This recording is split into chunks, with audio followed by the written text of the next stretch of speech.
Richard Wambura alikutwa na hatia na akapelekwa paka jela na vitu vingine vikaendelea, lakini yeye alikuwa ni mwenyekiti au rais wa TFF, si ndio?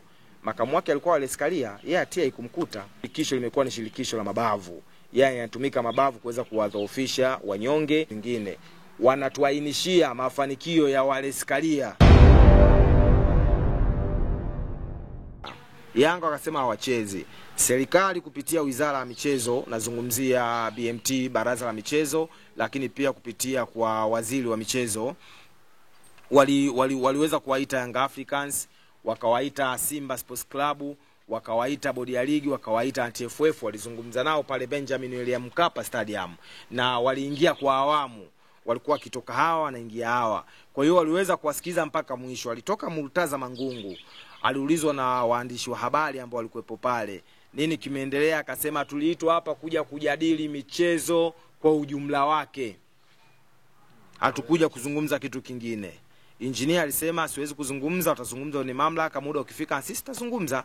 Ukimya umetawala, hatujapata majibu kutoka kwa waziri wa michezo kwamba nini kilijiri kwenye kile kikao, lengo mama ilikuwa ni nini. Kwa maana hiyo kama kulikuwa kuna usiri na mwisho wa siku kwamba kwa kwenda kuwalai Young Africans kwamba sawa, bodi amekosea, nani amekosea, chezeni.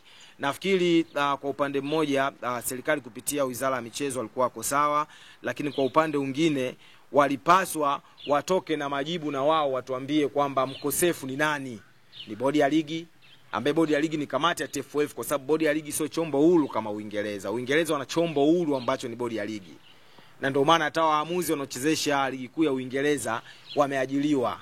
Yaani pale wapo kazini wanalipwa mishahara kama kawaida, kwa ni waajiliwa. Lakini huku kwetu bodi ya ligi ni kamati ya shirikisho la soka Tanzania, ni kamati ya TFF. Kwa maana kama ni kamati ya TFF ndio maana inapelekea hivi vitu kuendelea kutrend na kuonekana bodi ya ligi pamoja na TFF inaendeshwa kimabavu. Yaani kwamba waendeshi kwa uweledi. Wangekuwa wanaendesha kwa uweledi tungeshuhudia kanuni zinafuatwa, lakini kanuni hazijafuatwa na Yanga anataka kulazimishwa afate kile ambacho wanakitaka bodi ya ligi na TFF. Mimi siamini kwamba uamuzi wa TFF na kinachoendelea uamuzi wa bodi ya ligi na kupangia mchezo tarehe, sitaki kuamini kwamba bodi ya ligi hawajawasiliana na TFF. Bodi ya ligi wanawasiliana na TFF na TFF wanajua kila kinachoendelea kuelekea huo mchezo. Kwa maana hiyo panga ratiba, tuone tutachukua maamuzi haya na haya. Kwa hiyo ninachokiona mimi, wanasema vita, yani kwamba ukichoma moto majani, wale panzi wanaruka juu kwa ajili ya kuokoa maisha yao. Kwa hiyo kunguru anakuwa anafaidika na wale panzi ambao wanakimbia ule moto kwenye majani, au vita ya panzi inakuwa ni furaha kwa kunguru, kwa sababu kunguru atawapata panzi wote ambao wanagombana kirahisi. Kwa maana hiyo hii vita imeshakuwa ngumu. Hii vita ni ya Yanga na TFF. Bodi ya ligi ni kama kichaka kwa sababu ni kamati, lakini mwisho wa siku nafikiri vita kwangu mimi ukiniuliza nitasema acha iendelee. Hii vita acha iendelee kwa sababu zifuatazo. Tunataka tutoke tulipo, to move sehemu nyingine, tuende sehemu nzuri zaidi kuliko hapa tulipo. Kwa sababu tunataka kwenda mbali sana kuliko hapa tulipo, lazima watu wasigane, lazima watu wagombane ili kanuni ziboreshwe na watu, yani kwamba tuache, yani TFF isisimame kwenye busara, isimame kwenye sheria na kanuni zinavyotaka. Full stop. Kama hapa anastahili kunufaika Yanga, anufaike. Hapa anastahili kunufaika Simba, anufaike. Hapa anastahili kunufaika Tabora United au Mashujaa au JKT, anufaike. Lakini kuna sehemu ambapo unaona anapaswa anufaike mtu kama Kagera Sugar, anufaiki na anakwenda kunufaika Young Africans au anakwenda kunufaika Simba Sports Club. Kwa nini wanufaike wenyewe peke yao?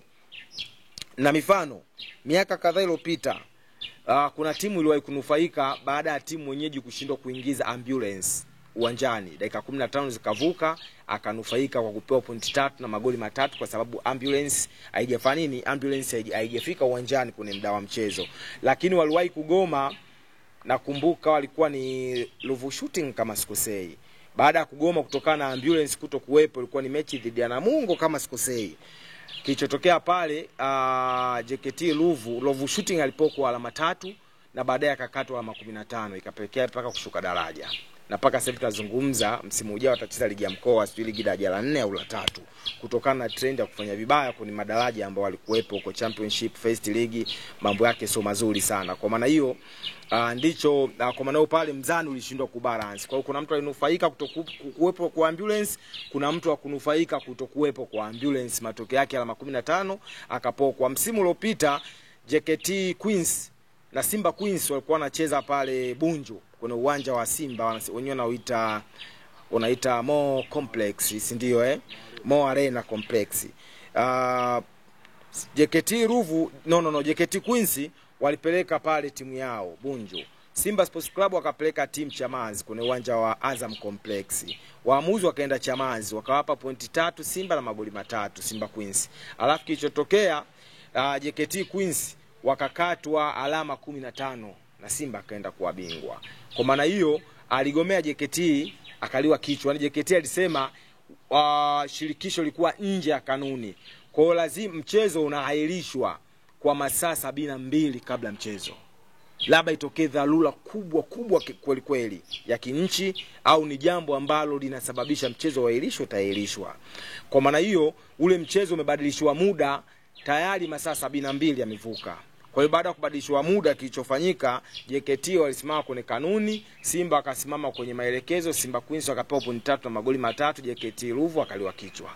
Kwa maana hiyo sasa yani kwamba nchi yetu bado kwenye mpira wa miguu, kwenye michezo hakuna ile balance. Yani kwamba huyu unamfavor leo, huyu umemuumiza leo, basi huyu mfeve kesho alafu huyu muumize. Lakini inaonekana kama tu zamani tulikuwa nasema ile mifumo dume, wanawake walikuwa wanalalamika mifumo dume. Ni kama hii, yani kwamba timu ndogo itanyongonyeshwa na timu kubwa itafevwa. Kwa maana hiyo sasa ifike hatua timu ndogo ipate haki sawa na timu kubwa, hata zile advantage viwanjani na maeneo mengine, hata upangaji wa ratiba pia. Basi na Simba na Yanga wacheze saa 8. Umeona hizi timu ndogo na zenye saa 10. Msimu huu timu ambayo imeongoza kucheza mechi nyingi za saa 8 ni Tabora United. Hawajawahi kulalamika. Wamegonga sana hizo mechi za saa 8, iwe ugenini iwe nyumbani, wamezigonga sana. Wako kimya kwa sababu wanajua wakivimba kitachowakuta ni kikubwa sana, bora hivi waendelee kupambana tu na issue zao. Kwa hiyo hili la Simba na Yanga kuhusiana dabi yao ya tarehe 15, mimi kwa maoni yangu hii mechi haipo, na kama itakuwepo lazima kuna watu waajibiki kwa kujiuzuru. Kwa hiyo lazima kwanza TFF ihakikishe Almas Kasongo pamoja na mzee Steven Mguto wanajiuzuru kwa lazima, yani kwa shinikizo au kwa hiari yao, ili waanze kutengeza kwamba Yanga waanze kurudi kwamba wawe na imani na TFF, waamini mpaka mwisho wa msimu. Lakini mwisho wa siku mapungufu ni makubwa kuanzia TFF mpaka bodi ya ligi. Kuna maeneo, kuna matumizi ya mabavu, kuna nini.